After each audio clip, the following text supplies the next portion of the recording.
Welcome to Frequency. I'm Jenny Field. And I'm Chuck Gose. Frequency is your go-to for real talk about comms, culture, and employee experience beyond the buzzwords and straight to what matters. Jenny, great to be recording with you again. Earlier this week, I was posed a question from one of the tech vendors in our space. Okay. And they asked me, this person was relatively new to the comms world. And so they said, hey, what are the events that we should be looking at? What are the events that we should be investing in? And I had to say, outside of the stuff that I'm doing and the stuff that you are doing, I didn't really have any recommendations. And part of that was, I'm just going to call it all out here.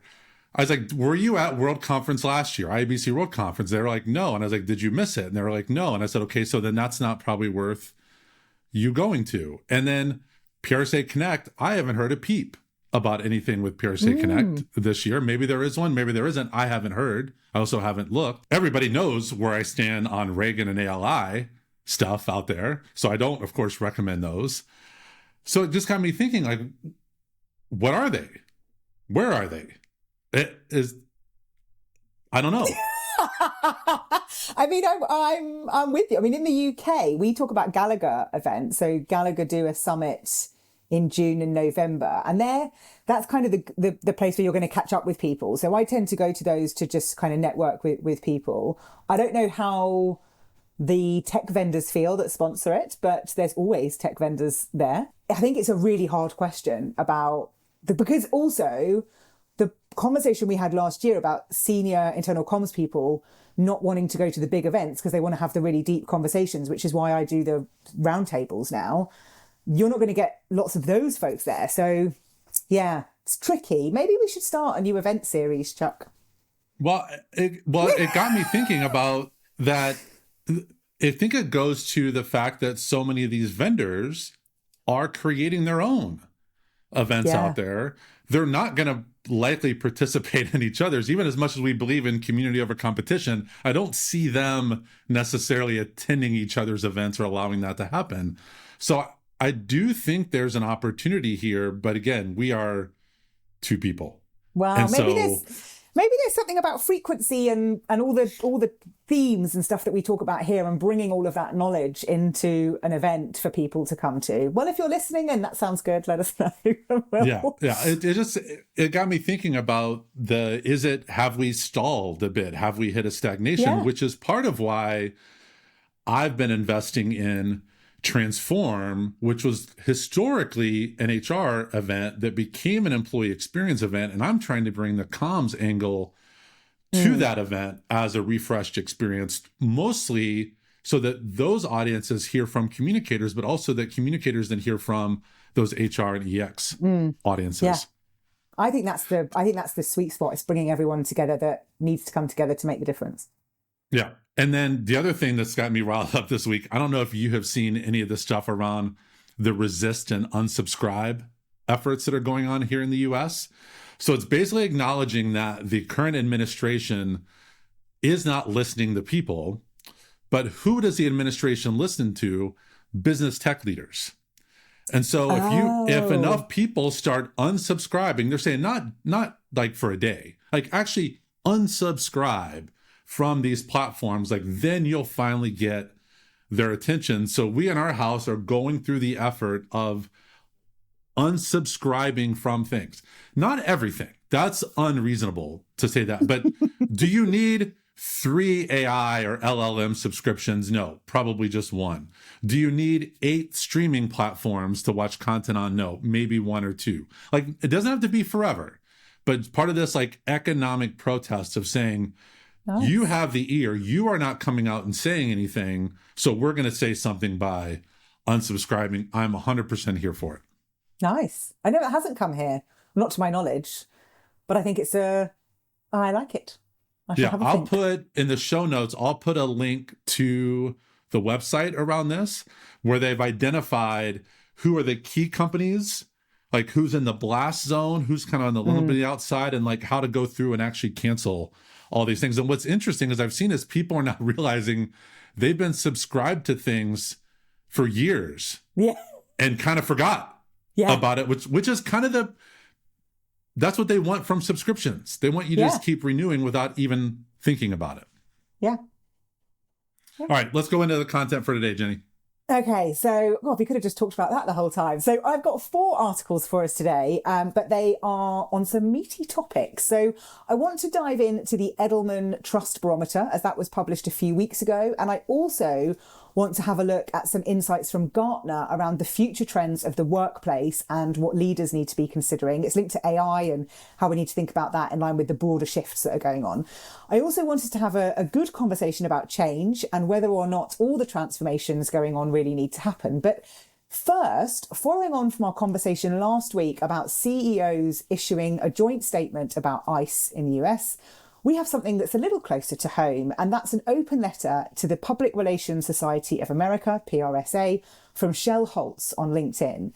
Now, the subject of the letter is the ethical imperative for PRSA to speak out on Minneapolis ICE operations. Shel says, I'm writing in response to your recent message clarifying PRSA's advocacy approach. While I appreciate the stated commitment to maintaining professional standards, the ongoing ICE operations in Minneapolis clearly demonstrate that PRSA's code of ethics not only permits, but also demands organisational advocacy.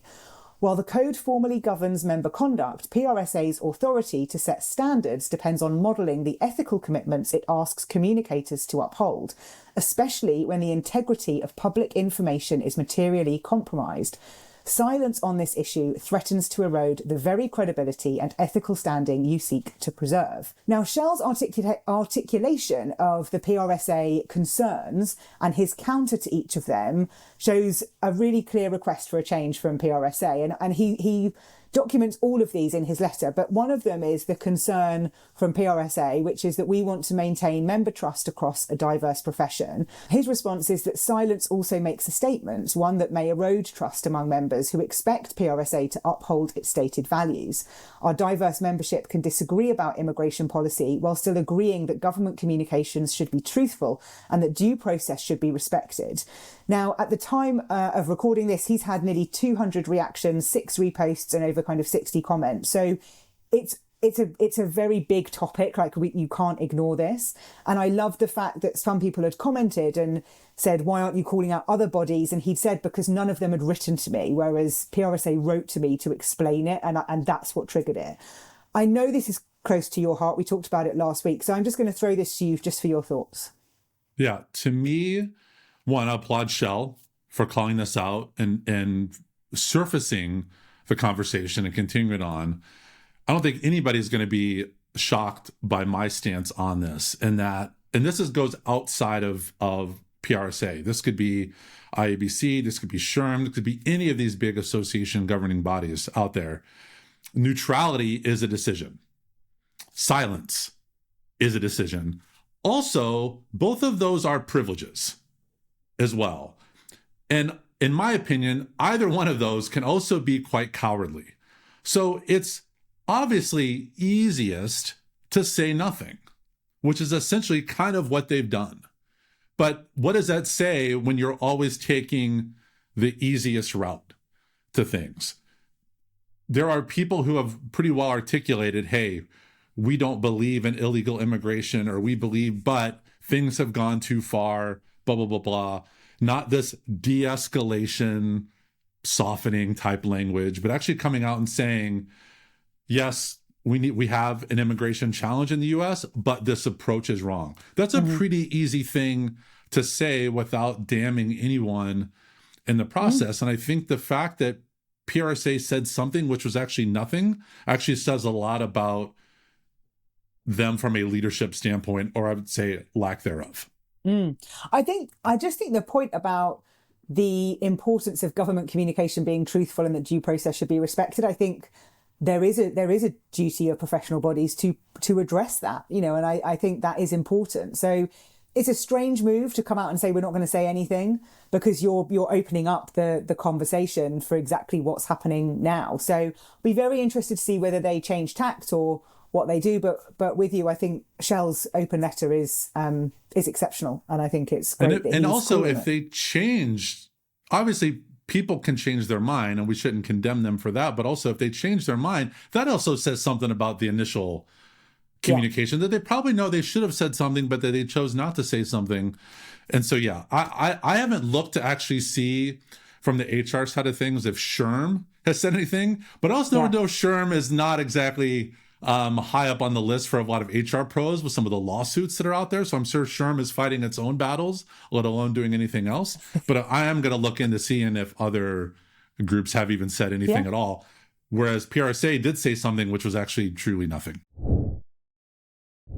Right, we're going to kick off with the first of my Harvard Business Review articles. This one was called Get Off the Transformation Treadmill, which I loved because I'm a real advocate of leaders not making changes at all. So I've written for a long time about leaders don't need to be transformers and stuff like that. And I'm also reading at the moment The Friction Project. And that's all about what organizations are doing to make things better. It's not always about change. So it's a topic quite close to my heart. But in this article, they're talking about the fact that the best way to manage transformations is to minimize the need for them. The purpose of the article is to help executives whose companies are addicted to transformations break the cycle and to assist others in avoiding them in the first place. It talks about things like the organizational ecosystem, and when that system is healthy, which is evidenced by the organization's ability to constantly sense shifts, prune unproductive activities, and nurture new growth avenues, transformations are rarely needed. And when they do occur, they're more productive. So that's an important point there about the whole ecosystem of the organisation. The article then goes on to explain how things can go wrong.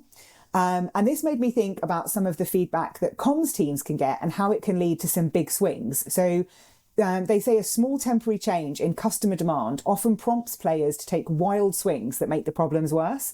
So each well-intentioned but isolated fix magnifies the imbalance rather than solving it. Similarly, if leaders neglect or misread underlying systemic problems and launch misguided transformations that treat individual symptoms rather than the overall system, or if they overreact to a single element and make changes that throw the system further out of alignment, all these problems multiply and plunge the organisation into a cycle of chronic transformations.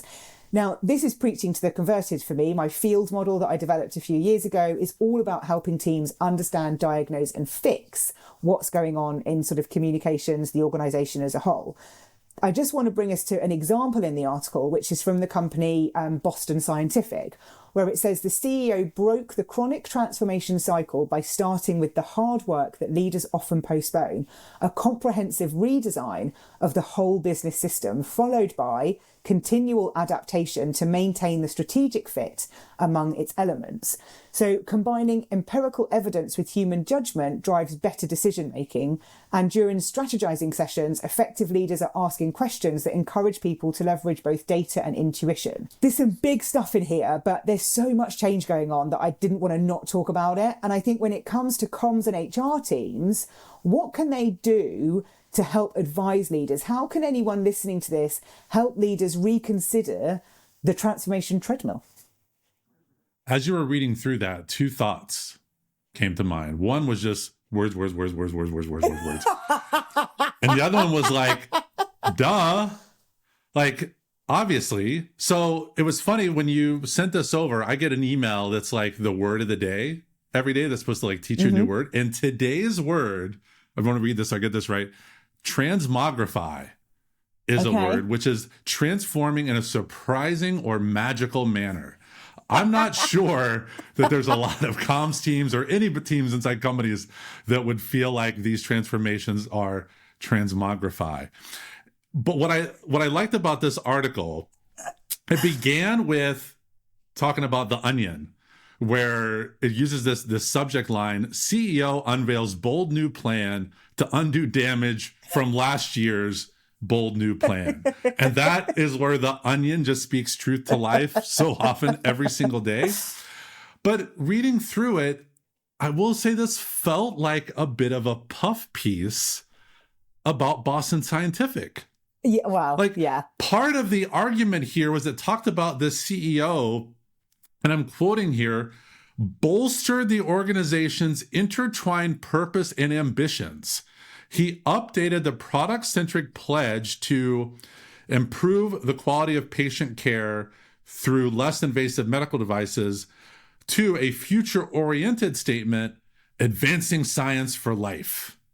I'm like, advancing science for life is somehow better than improving the quality of patient care through less invasive medical devices. I feel like if I'm an employee, I understand, okay, we're here to improve the quality of patient care through less invasive medical devices. Okay, that's my focus.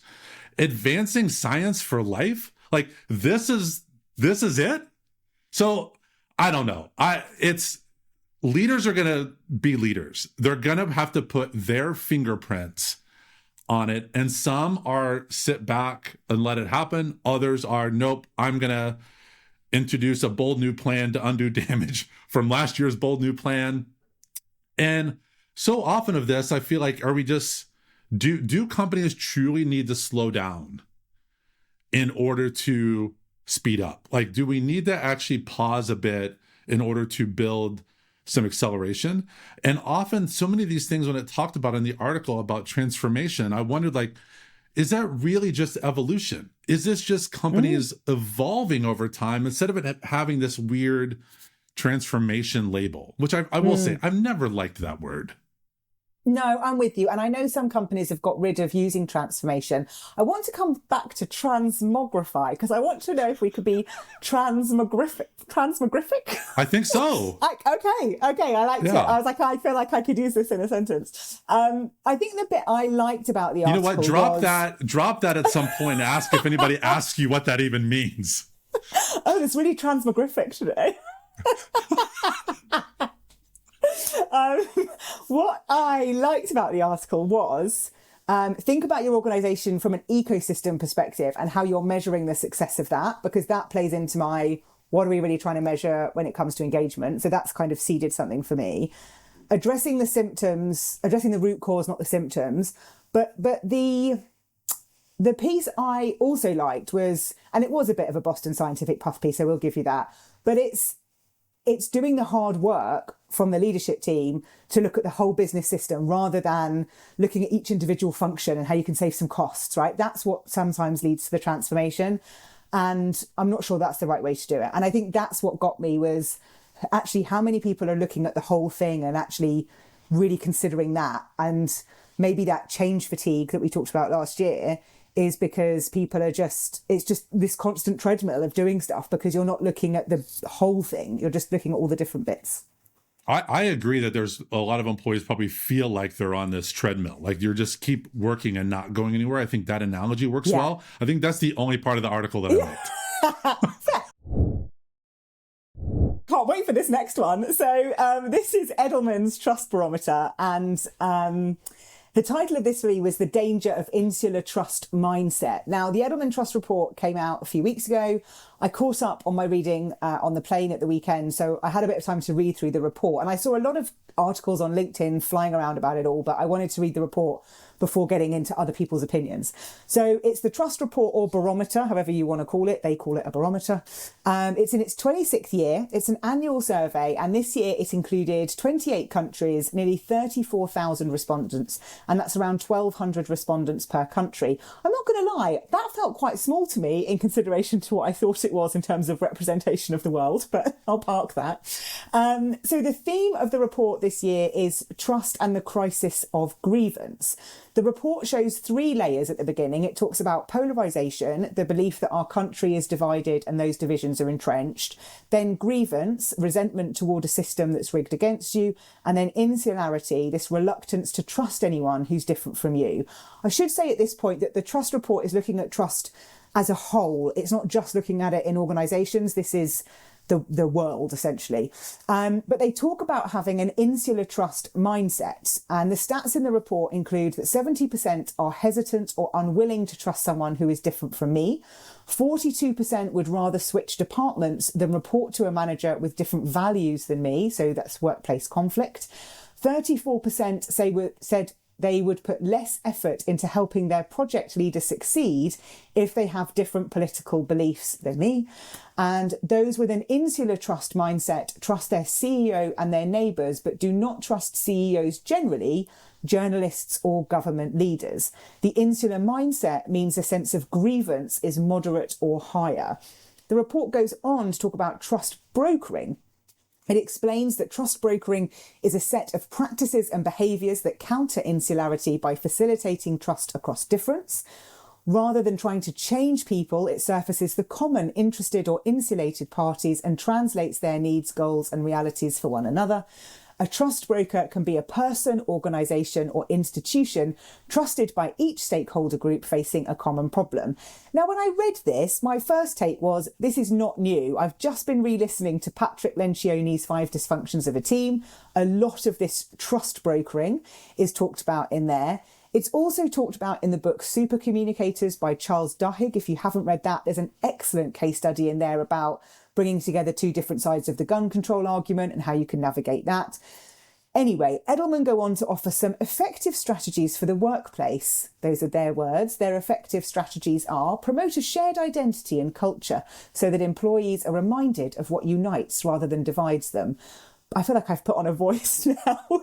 Build teams that will require people with different values to work together to succeed.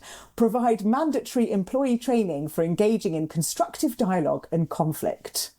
Well, none of that feels new. It feels like something HR and comms have been grappling with for years. What are your thoughts? Well, one, I think that voice you just described is like that generic voice you hear in like corporate mission values videos. Like that's what it felt like. Yeah. Anyway, let's promote a shared identity and culture. Yes. I used to, maybe for right reasons or wrong reasons, I don't know, when the Edelman Trust Barometer would come out, I would truly, not exaggerating, stop what I was doing, look at it, dig it apart, tear it apart, find nuggets in there. That stopped years ago. I haven't even read it. I didn't even look at it because, kind of to your point, this is nothing new. This is what we are all living every single day. If anything, this shows, one, we are all in our own bubbles out there. We need to acknowledge that. And some people don't want to get out of their bubble. Some people want to stay in that bubble. And I guess that's their choice. But I think the most haunting stat of all of them you shared was the very first one. 70% are hesitant or unwilling to trust someone who is different from me. Different can mean a lot of different things here, which I felt like they played it a little too safe with this. I want to know what different means to someone who answered, I'm hesitant. Is that based on where they're from, the color of their skin, their values, their beliefs? Different. Who is actually like you? Yeah. Who do you say is like you? Like that is such a dangerous statistic to me. I also saw myself on the opposite side of how some of these people voted, where we said 42% would rather switch departments, different values. Yeah, I would like to switch departments if their values don't align with mine. And 34% say would put less effort into helping their project leaders succeed. Yeah, if they have different political beliefs, yeah, I'm putting less effort because they're actually working against me, not at work. In this greater good of society, I actually feel like they are working against me. And yeah, the brokering trust, I'm trying to find the notes here. Oh, they're effective strategies. That's what I want to get to. They talked about, yeah. I really wish we could swear in this podcast because, like, no kidding. Yeah. Come on, Edelman. Like, promote a shared identity and culture, remind of what unites us rather than divides us. Literally, these organizations are supporting an administration that is focused on showing what makes everyone different. And then companies are echoing that. You got rid of diversity, inclusion, and belonging efforts that are out there. Like, now you're saying, oh no, we need to unite instead of divide. No, we've been dividing each other now for the last couple of years. So yeah, no kidding, that would make things better, but nobody's doing that. So what are the other recommendations that companies are actually going to follow?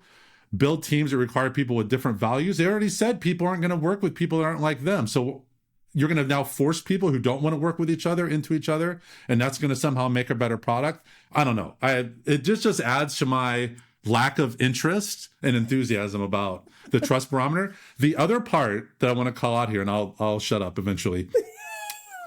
Everybody likes to point to this thing that, like, oh, companies are the most trusted source and journalists aren't, scientists aren't, and leaders aren't. And people are like propping that up as a good thing. That's a horrible thing. That's a horrible thing. And it's not that companies are trusted more, but they're not trusted. Like this just shows nobody trusts anything. And ultimately, trust is a choice. We are making that choice to trust or not. I'm with you on the wishing I could swear on that. We'll just go with no kidding, because that's easier. But it just smacks of like, here's some simple, effective way, I'm doing the voice again, to improve your workplace. But, no one's going to give you the budget to do that. No one's going to give you the time to do that. And actually, no one's going to really do the work to do that, because to your point, you've taken half of that away. Or invest the budget in that. Yeah, exactly. So the trust building piece inside organizations is not new. It's been a topic inside organizations from the HR and comms world for over a decade. And all that's happened outside of organizations is things that will erode that have leaked into the organization. And that is why we're now in this insular mindset. And a bit like you, I was disappointed in reading it this year. And I don't know that I read it last year. I keep an eye on it. But I remember the days where we would be poring over it and it'd be like, oh my God, it's come out quick. I need to read it and talk about it. And I just, yeah. I think the trust here, as you were talking there, I remember probably about, if it was 10 years ago, it might have been 15 years ago, reading this and thinking, man, instead of engagement surveys, companies should be doing trust surveys. Yes. And actually finding out, who do your employees trust and not trust? That's actually something to focus on. Engagement is this big, ambiguous ball out there, but trust speaks very much to the relationship. Do you trust your leaders? Yes or no?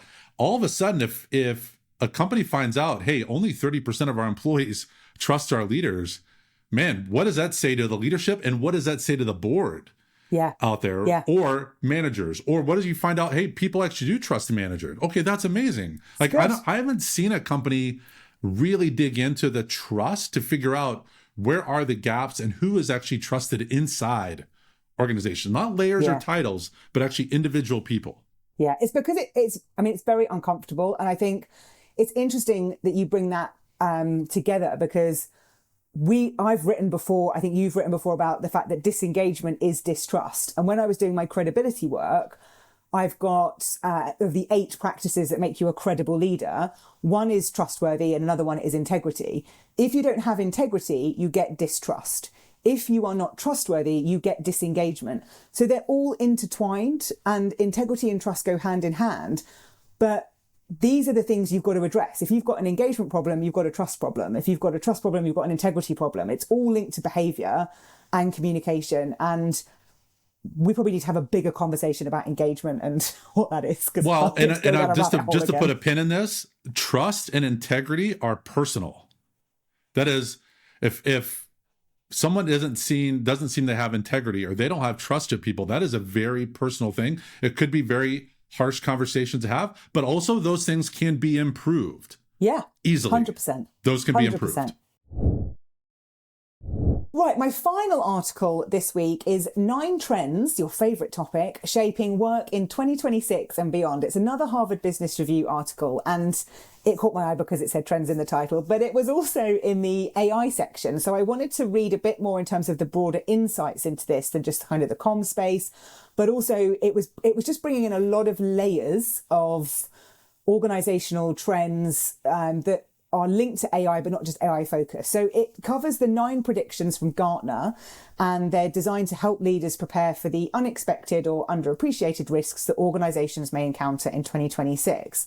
So the 9 are, number 1 is AI layoffs outpace AI productivity gains. Culture dissonance holds organizations back from performance goals. AI takes a toll on employees' mental fitness. Number 4 is AI work slop becomes a top productivity drain. Forward-thinking employers restore humanity to the hiring process. Insider corporate espionage, that's number 6, risks increase. Tech to trades career paths blossom. Number 8 is process pros, not tech prodigies, unlock AI value. And number 9 is employees demand compensation for training their digital doppelgangers. Now, there was lots in this article, but there were 2 quotes that I wanted to bring here for us to discuss. So linked to number 8, which is process pros, not tech prodigies, unlock AI value. The quote in the article says, instead of seeking out employees with skill in particular platforms or tools, the most successful organisations in 2026 will prioritise finding work process experts, employees whose creativity and systems thinking allow them to redesign entire processes, not just optimise individual tasks. And then the second quote is linked to point 6, which is the insider corporate espionage risks increase. It says HR is not traditionally considered to be at the front lines of information security, but they must in 2026. While CIOs will focus efforts on threat detection and increased cybersecurity measures, CHROs will need to invest in deterring insider threats by building employee readiness for identifying and reporting malicious behaviour. Now, thinking about these sort of 2 quotes from the 9, how do people get better at systems thinking? And are CHROs, people directors, thinking about any of this stuff? What do you reckon? Let's make this podcast more efficient, Jenny. And rather than put out questions, just say, what are you going to say? What do you think? Because one, my first note here when you put this article is like, yay, trends. Yay, we get to talk about trends that actually aren't trends. They're in fact predictions. So I think I'm going to start trend shaming out there of like things that actually aren't, because next week's episode, I'm putting something in about trends that are actually trends. They're not predictions. They're not wishes out there. So there, that being said, are CHROs thinking about this stuff? Probably. But I guess my wonder is, are they doing anything about it? Like, are they actually... Are they just? Is it just thoughts in the head, or are they doing something? I don't know that they are. The ones that stood out to me, one, I love that we're now blaming AI for work slop. That somehow that didn't exist before AI. Are you kidding me? Like all this stuff people were producing before was like this amazingly perfect stuff. Right. But now AI, it's like narrator, like it's been there the whole time. Like it's the call is coming from inside the house. We're now just blaming AI for this. The other prediction, which I think is interesting that Gartner put on it, which is number 1, they're like AI layoffs outpace AI productivity gains. That's the fear mongering that's out there, because new data is showing the opposite. That the layoffs actually are right in line with any productivity gains, and the companies are going to realize, like, wait a minute, we're kind of doing this wrong. So again, I love a good prediction. So let's hold them as accountable instead of labeling it a trend. Okay. I can't wait till we get to the end of this year and we go back to all of these conversations we've had and test whether or not anything's come true. But I thought that the systems thinking is something that came up on my virtual internal comms roundtable, which was earlier this week. And this systems thinking piece, I think, is really something for anyone listening to take hold of in terms of an AI perspective. It's not about learning the tools because they'll move too quickly. It's about learning systems thinking. And I think that is something that we can all take away, learn, build on, all those things to help with this shift that's coming around technology. And I think that's something it's definitely something I'm going to be leaning into more and reading more about, because I'm a bit of a systems thinker, so it's natural in my brain, but I want to dig into that a little bit more. Right. Can I go back to yes, we go back to number 9. I want to go back to number 9 here. Employees demand compensation for training their digital doppelgangers. People are, having trouble hanging on to their jobs. 2, probably are getting their 1 or 2% raises. And now they predict that employees are going to demand compensation. I want to see how CHROs respond to that. Yeah. Okay. And we're going to have to capture all of these in our notes to make sure that we can come back to it at the end of the year. Now, what are you freaking out about this week? So this is on a personal side. One thing everyone should do is obviously have a will. So my wife, Kristen, and I are going through this Good. This process of a will? Well, it's you got to have a system. You said systems thinking, right? You got to have a system in place here of like something happens to one, what goes to the other, what happens to the other, what happens to one, happens to both of us. Like you got the system in place. Very important, responsible thing to do. But part of what the attorney talked to us about is like, well, what do you want to have happen when you die? Like, what are your wishes? And this actually speaks to both my wife and I are very humorous, but very different ways of viewing this, where she labeled hers my funeral, like putting the fun in funeral with all series of wishes and stuff going on. There's glitter, there's hot dogs, there's all these things happening. Mine I called my death wish, which is basically I want my ashes, because that's part of it. Like, what happens to you? I want to be purely cremated. I don't want to be buried anywhere. My ashes taken on a tour of some of my favorite spots around the world with just little sprinkles in all these spots so that I can be. It's some pretty cool places, but it's also some very obscure places, like my favorite donut shop in the town that I grew up in, and my favorite ice cream shop I grew up in, all this kind of stuff. But just a message, make sure you have a will out there. It's a little somber to think about when you go through it, but also like we decided to have a little fun with both our death wish and our funeral out there. Okay. You've inspired. I mean, to be fair, I do need to document some things. So thank you for pointing that out. Have some fun with it. Yeah. Well, I want to be out to sea on a raft and then people fire arrows with fire and set me a bit like a Viking funeral. Amazing. And my friends are like, we're going to be like 80 and like trying to draw a bow and arrow on a beach. I was like, I'm here for it. I think it'd be great. So my freak out this week is really just reflecting on my weekend away. So I said earlier I was on a plane, so I caught up with some reading, and I was at a wellness retreat in Spain for the weekend, which I've been to before and actually went to 9 years ago, where I was very stuck and didn't know what to do with work. And that's where I decided to set up my business and go out on my own. So it's a really important place for me to go back to. It's my 6th trip back. So I just had a lovely restorative time, had a bit of Reiki, did some walks, did a workshop on how to find your inspired path. And it was lovely. Feel a bit nourished in the soul, which I think is a nice way to start the year. It certainly is for me. So yeah, that was I just realized something. I need to start referring to my annual Vegas man camp thing as a wellness retreat.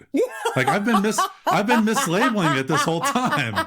I mean, I'm not sure that counts as wellness. I think it does. I actually think it does. It's now a wellness retreat. Thank you for that. Help me label that, Jenni. I'm very happy to help you rebrand. Well, thank you for joining us this week. All of the articles that have inspired this conversation are in the show notes, and don't forget to rate and review after you've listened. Subscribe so that you don't miss another episode, and pass this along to someone that you think would enjoy listening or watching, because don't forget you can find us on YouTube. Thank you to Poet Ali for contributing the music to the show. We're back every Monday with more news, insights and opinions about everything comms and leadership in workplaces today. Keep tuning in and turning up.